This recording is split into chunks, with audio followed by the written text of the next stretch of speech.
Hello and welcome back to RPG PhD. I'm Dr. Ben. Recently we discussed the bystander player, the one who's physically at the table but checked out of the fiction, waiting for someone else to drive. If you haven't seen that episode, be sure to check it out.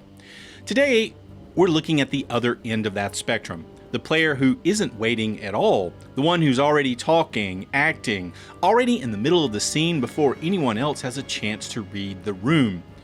Someone who hogs the spotlight or has what people like to call the main character syndrome.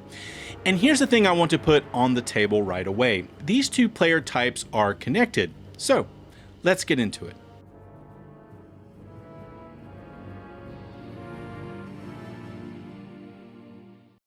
In 1969, Robert Carson published Interaction Concepts of Personality. And in it, he laid out what's now called Interpersonal Complementarity Theory. The core idea is simple. The way you behave in a group pulls specific behaviors out of the people around you, predictably and consistently. To understand how that works, Carson drew a model that had been developing in interpersonal psychology since the 1950s, originally through the work of Timothy Leary. Yes, that Timothy Leary. Before the psychedelics, he was doing serious personality research at the Kaiser Foundation, and one of his contributions was a circular map of interpersonal behavior called the interpersonal circumplex. Picture a circle with two axes cutting through it. One axis runs horizontally from friendliness to hostility. That's the affiliation axis. It tracks how much warmth or coldness a behavior carries. The other axis runs vertically from dominance to submission. That's the control axis. It tracks who has the power in a given interaction. In this view, every interpersonal behavior you can name sits somewhere on that circle. Warmly assertive, coldly deferential, aggressively controlling, anxiously yielding. The position tells you both the warmth and the power dynamic at once. Carson's contribution was to specify how behaviors on that map pull responses from other people. The affiliation axis works through correspondence. Friendliness invites friendliness. Hostility invites hostility. Mirror behavior. The control axis works differently. It works through contrast. Dominance pulls for submission. Submission pulls for dominance. When one person moves toward one pole, the people around them are pulled toward the other. This is complementarity. The behaviors fit together. They complete each other. When one person takes up more space, others unconsciously contract to accommodate it. That contraction looks like acceptance. The dominant person reads acceptance as an invitation to expand a little more, which pulls a little more contraction, which pulls a little more expansion. The loop runs itself. Carson called this a self-sustaining and reinforcing system. Carson was describing a mechanism, a groove that groups fall into because on some level it feels like it's working. Research published in the Journal of Personality and Social Psychology found that people are more satisfied with interactions when their partner's behavior complements their own on the dominance axis. The dominant person feels effective. The submissive person avoids friction. Everyone gets something out of it, at least in the short term. So, here's what that means at your table. The player with main character syndrome is taking, yes. The table is also collectively giving. Every time a quieter player hesitates, defers, or waits to see what happens, that's a submission signal on Carson's control axis. And every submission signal is an invitation. The dominant player is responding to what the group is doing just as much as the group is responding to them. That's the thing the problem player framing completely misses.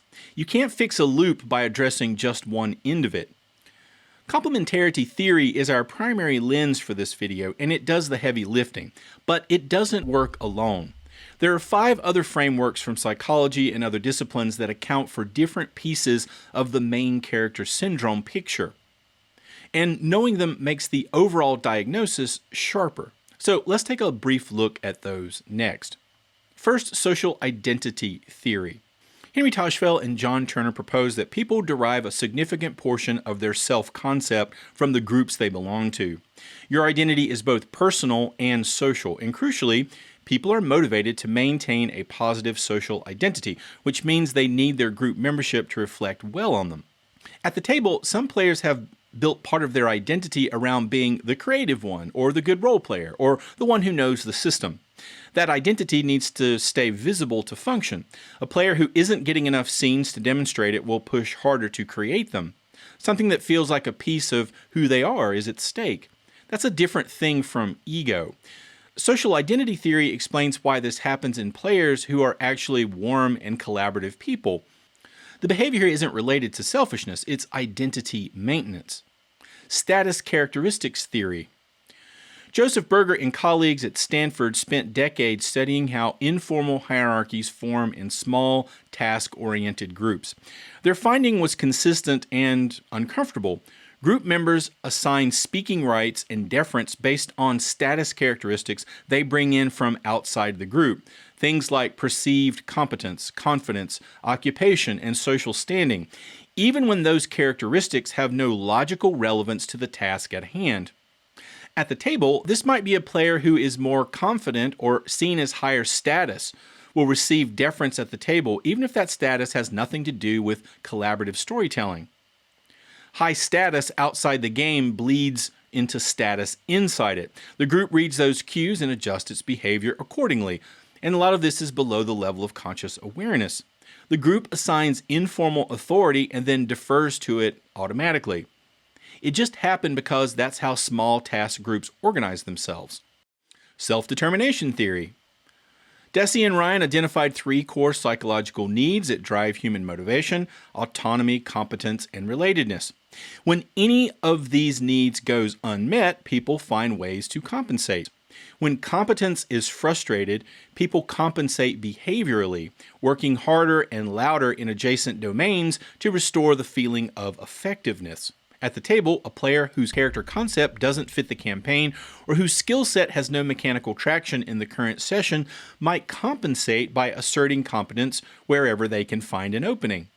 The social scenes, the planning conversations, the moments between combat where the fiction has some air in it. Their competence need is running empty and the fiction isn't refilling it. Dominance hierarchy theory. This one goes deep. Research published in Philosophical Transactions of the Royal Society found that dominance hierarchies form rapidly and reliably in newly assembled groups, often within the first few interactions, before the group has had time to develop any explicit norms about how to distribute influence. The important implication here is that your table group is going to form a hierarchy regardless of whether you want it to. It's a feature of how social groups work. The question is whether the hierarchy that forms matches the kind of collaborative play you're trying to run. If it doesn't, it won't self-correct. Hierarchies, once formed, can become stable. They persist because stability reduces the cost of conflict for everyone in the group, including the people at the bottom of them. Sociometer theory. Mark Leary proposed that self-esteem isn't primarily about how you feel about yourself in isolation. It's a monitoring system, a gauge that tracks your perceived social acceptance in real time and fires an alarm when that acceptance looks like it's declining. In Leary's model, what looks like self-esteem-driven behavior is actually acceptance-tracking behavior. People protect their self-esteem because low self-esteem is a signal that their social standing is at risk. When a game master pulls back and redirects attention away from that player, the player's sociometer fires. The behavior that follows, pushing harder, inserting themselves into scenes, finding reasons for their character to be relevant again, it's a threat response. The sociometer read rejection and issued a correction. Understanding this is the difference between seeing that escalation as aggression and seeing it for what it might actually be, someone trying to reestablish that they're valued at the table. Taken together, these 5 frameworks and interpersonal complementarity give you a fairly complete picture of why the main character syndrome pattern is so consistent across different tables, systems, and groups. The mechanisms are deep, and as I mentioned before, most of them operate below conscious awareness. They're just how groups of humans behave when you put them in a room with a shared task and no explicit structure for distributing attention. Which is why the structure of your games matters so much. So let's walk through how this actually plays out at the table. The loop may not arrive fully formed on session 1. It might build through a series of small, individually reasonable decisions that nobody thinks twice about in the moment. Here's how it usually starts. The game master opens up a scene.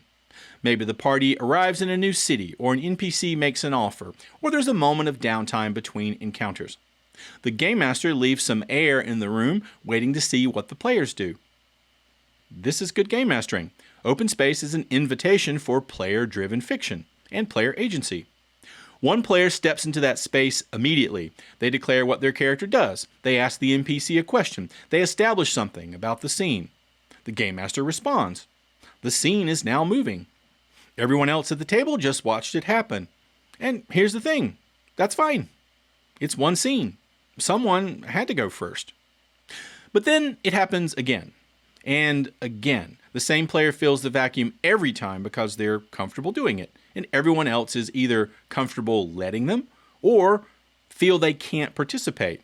Again, it's not usually a conscious decision. The pattern just sort of settles.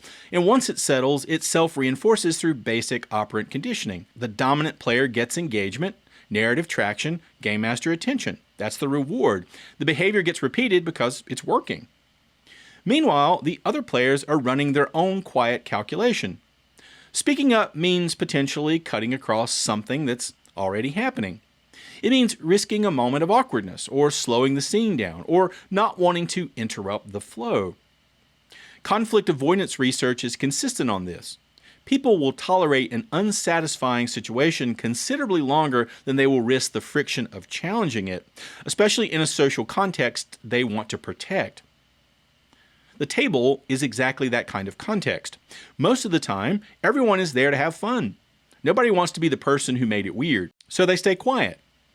And that quiet is a submission signal, and that signal feeds back into the loop.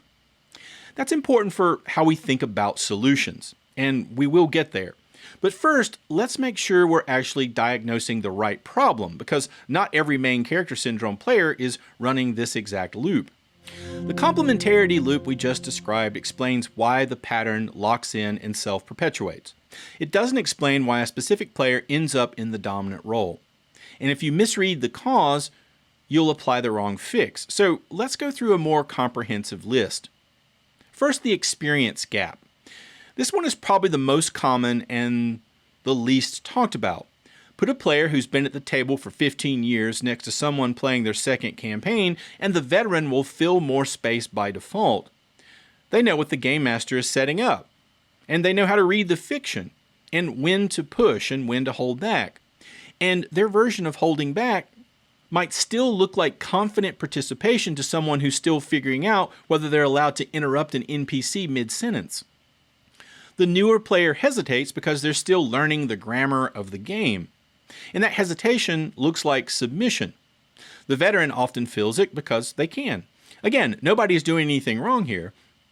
The loop forms around a competence gap, which means the fix is teaching, structure, and time.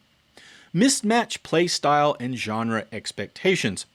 Some players arrive at a game wired for a different kind of play than everyone else at the table.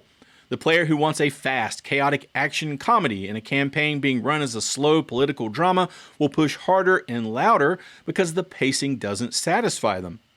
They're trying to generate the kind of fiction they came for, and the table isn't giving it to them. Character concept misalignment. A player who built a charismatic face character with a web of NPC connections for a dungeon crawl campaign is going to seize every social scene because that's where their character actually exists. The exploration mechanics, the combat, the procedural puzzle solving, none of that gives their character traction. So when a social moment appears, they go hard because it's the only beat in the session where they get to exist. The spotlight hogging might be a symptom of a design problem. The character doesn't fit the campaign's actual premise. Sometimes the fix is as simple as helping that player rebuild their character concept around what the game is actually doing, or making adjustments to the campaign to accommodate that playstyle. This is one of those issues that should be hammered out in a session 0 by setting game expectations.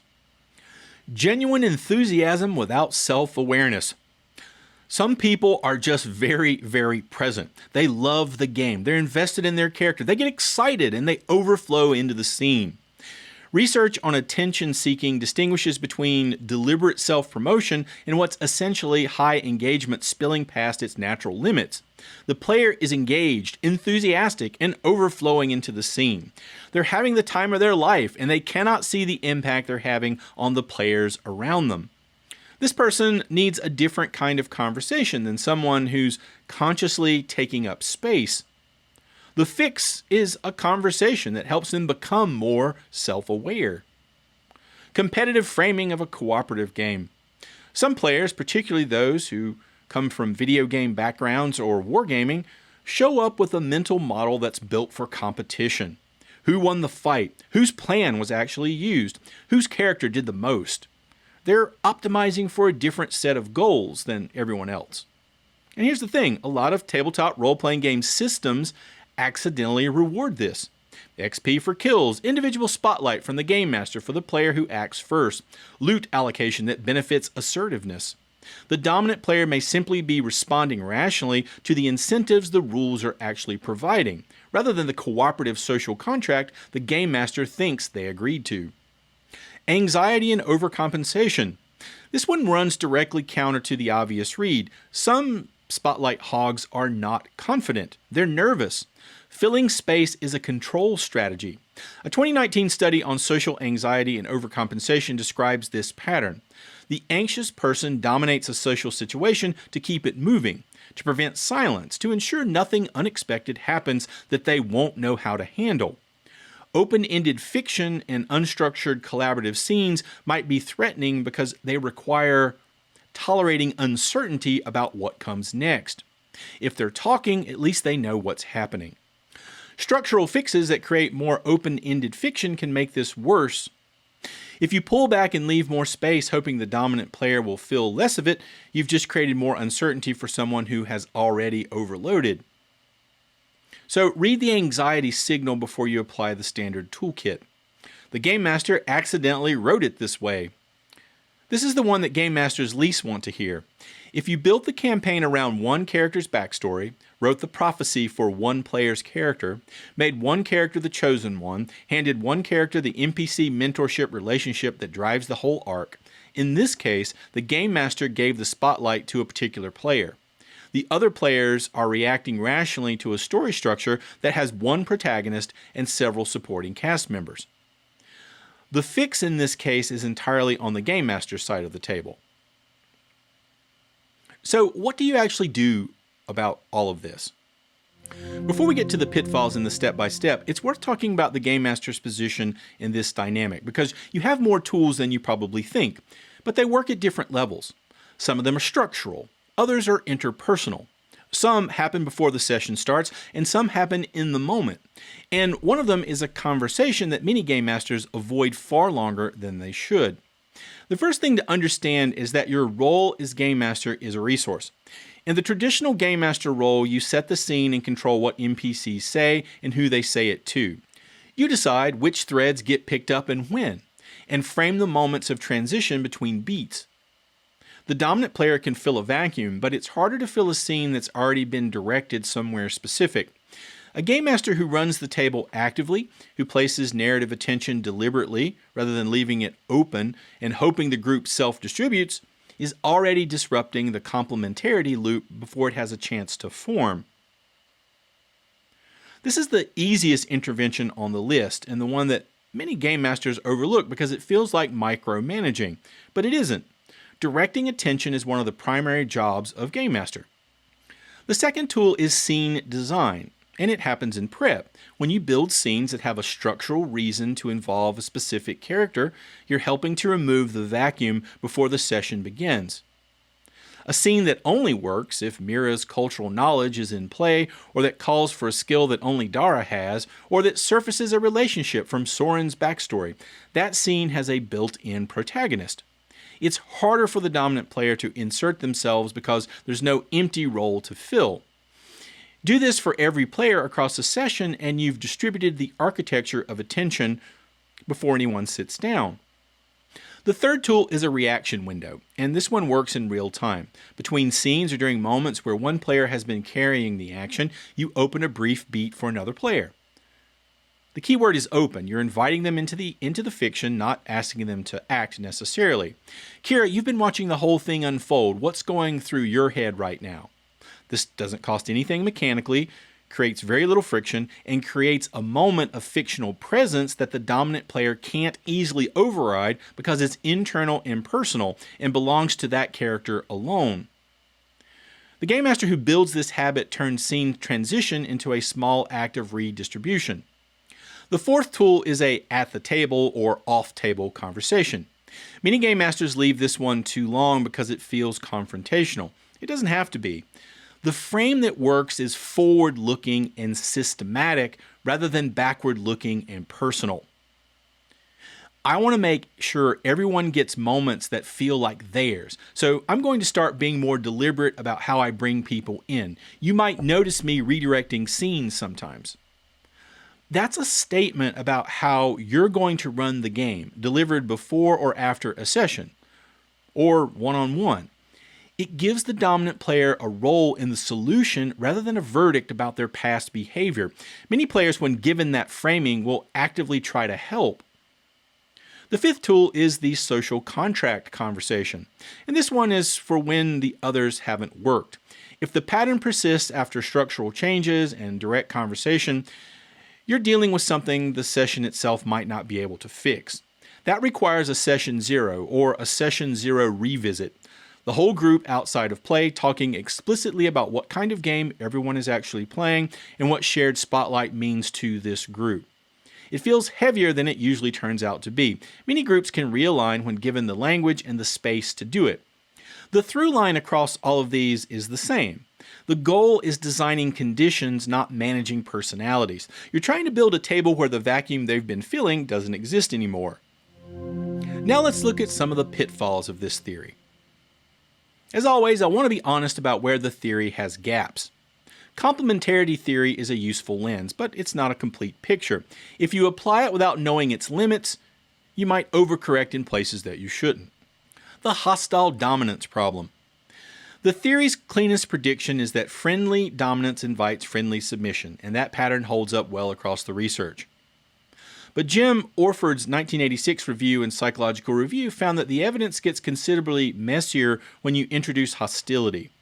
His analysis of 14 studies concluded that hostile dominance, the aggressive, entitled kind of spotlight hogging, frequently gets met with more hostile dominance in return, not with submission. Which means if your dominant player is also combative about it, the loop model may not apply. You might just have a conflict on your hands. The complementarity framing can become a way to intellectualize a problem that actually needs a direct conversation, or in some cases, a harder decision about the group. The theory assumes stability. The model works best in groups that have been together long enough to settle into patterns. In a one-shot, a new campaign, or a group that just added a new player, what looks like a dominant loop might be temporary turbulence that resolves on its own as people find their feet. Intervening too early based on a pattern that hasn't actually locked in yet can create the problem you were trying to prevent. So give the group time to breathe before you start engineering solutions. It can shift blame onto quieter players unfairly. This one needs care. Saying the bystander players are enabling the loop is technically accurate as a description of mechanism, but quieter play is a legitimate preference, and some players are simply wired to take up less space at a table. That's fine. A table with a mix of assertive and reflective players can work beautifully when the structure supports it. The problem is when the structure doesn't support it, and the quieter players get crowded out rather than choosing to step back. Those are different situations, and they call for different responses. Asking quieter players to be more assertive and asking dominant players to dial back are both reasonable requests, but they should come with a conversation about what everyone wants, not from a theory about who's enabling whom. The solution is a game master who designs conditions where the quiet player doesn't have to fight for their moment, and the dominant player has enough structure to work within that they don't accidentally consume all the available space. Trait dominance versus situational dominance. The research also distinguishes between people who are dominant as a stable personality trait across all contexts and people who happen to fill a dominant role in a specific situation because of who else is in the room.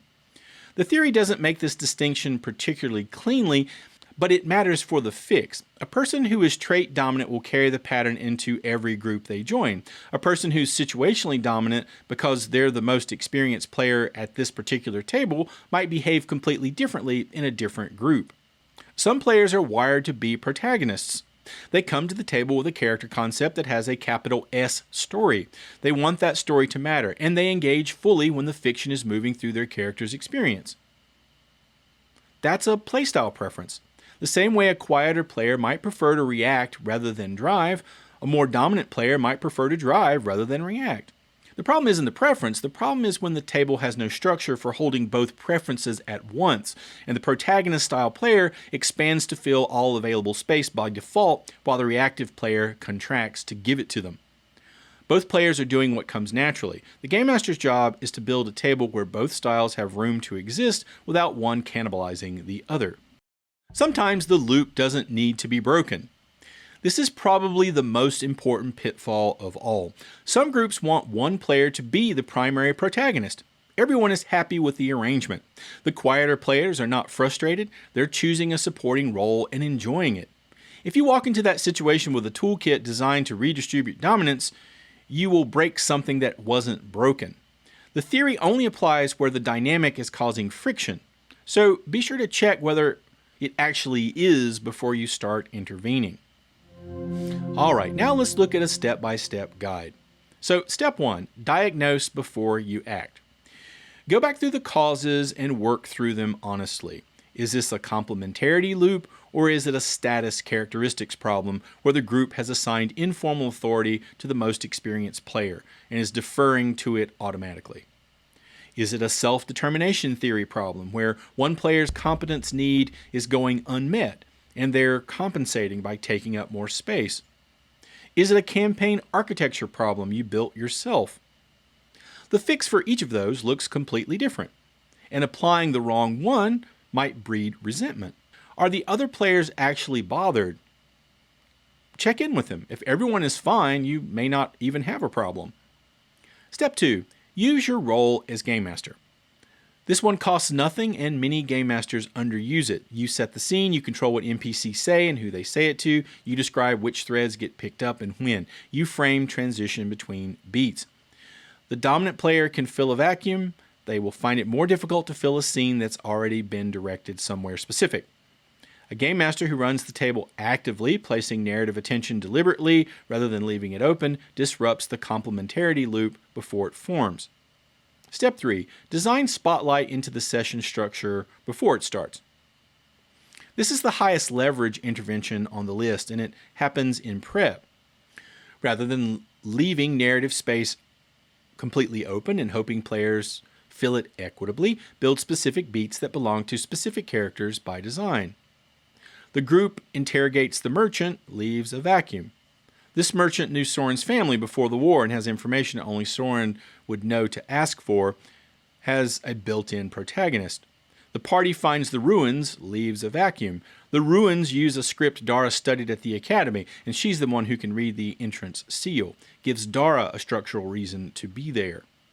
This also directly addresses the status characteristics problem. When quieter players have scenes built for them, the group's informal status assignment gets disrupted because the fiction itself is conferring authority rather than the table's existing hierarchy. Step 4. Use direct address framed as invitation to the fiction. Instead of asking the table in general what they do, ask specific players by name. The distinction that matters here. You're inviting them to exist in the scene. It doesn't require action or collide with the action economy. It just opens a window into the fiction for a player who hasn't been able to find one. That shift from act to react is what a reaction window actually means. You're creating a moment of fictional presence that the dominant player cannot easily override because it's internal and personal and belongs to that character alone. Step 5. Build deliberate transitions between scenes. When a dominant player's scene wraps up or you're in the middle of it, pause before cutting to the next beat. Open a moment for someone else first. Before we move on, what's Mira doing while all this is happening? Or, meanwhile, this breaks the momentum of a single player's through line and reminds the table that multiple perspectives exist inside the fiction simultaneously. Do this consistently and it becomes a rhythm the group expects. The dominant player's instinct to feel every transition gets preempted structurally before it can fire. Step 6. Address unmet needs directly. If the diagnosis pointed to a self-determination theory problem, the fix isn't spotlight redistribution, it's need satisfaction. A player whose competence need is running empty because their character doesn't fit the campaign needs a different kind of conversation than a player who's running a status characteristics loop. Talk to them about what will make the game feel like it's working for their character. Help them find the scenes where their character has traction. Sometimes this is a character rebuild, sometimes it's a campaign adjustment. Either way, it's a conversation about what they need from the fiction and not a conversation about what they've been doing wrong. Step 7. Bring in system-level mechanics if the problem persists. If interpersonal interventions are working but not sticking, borrow authority from the rules. Mechanics that formally distribute narrative power are harder to accidentally override than social norms because they carry the legitimacy of the game system. If your system doesn't have these built in, you can add them. Even a simple before combat begins, everyone gets 30 seconds to describe where their character is and what they're thinking might be enough to interrupt the vacuum before it forms. Step 8. Have the off-table conversation if you need it. If structural fixes aren't changing the pattern, the conversation becomes necessary. Frame it around how you want to run the game going forward, not around what an individual player has been doing. I want to make sure everyone gets moments that feel like theirs, so I'm going to start being more deliberate about bringing people in directly. I might redirect scenes sometimes, and I wanted you to know why. Forward-looking, systematic. It gives the dominant player a role in the solution. So the conversation works better when it offers them a path to stay valued at the table rather than simply asking them to take up less space. Step 9. Revisit the social contract. If the conversation doesn't land or the pattern continues, you've reached the boundary of what interpersonal tools can do. This is a session 0 problem and it needs a session 0 solution. Get the whole group together explicitly outside of a session to talk about what kind of game everyone is playing. What does everyone's investment look like? What does shared spotlight mean to this group? What happens when one person's preferred style consistently costs other people their moments? Note that quieter play is a legitimate preference. The goal is a table where both assertive and reflective players have conditions that work for them, not a table where everyone performs at the same volume. Your homework for this week is straightforward. Sit down before your next session and look at your scene breakdown. Find the moments where the fiction is open-ended, where the prompt is effectively the group does a thing, and ask yourself who actually fills those moments at your table. If it's the same player every time, you might have found your vacuum. So pick one scene and redesign it so it has a structural reason to belong to someone else. Just one. See what happens. If you found this video useful, please like, share, and subscribe if you haven't, and drop a comment below. And if you know a game master who's currently suffering through this exact situation, share this with them. It might help their campaign. And as always, thanks for watching. See you next time.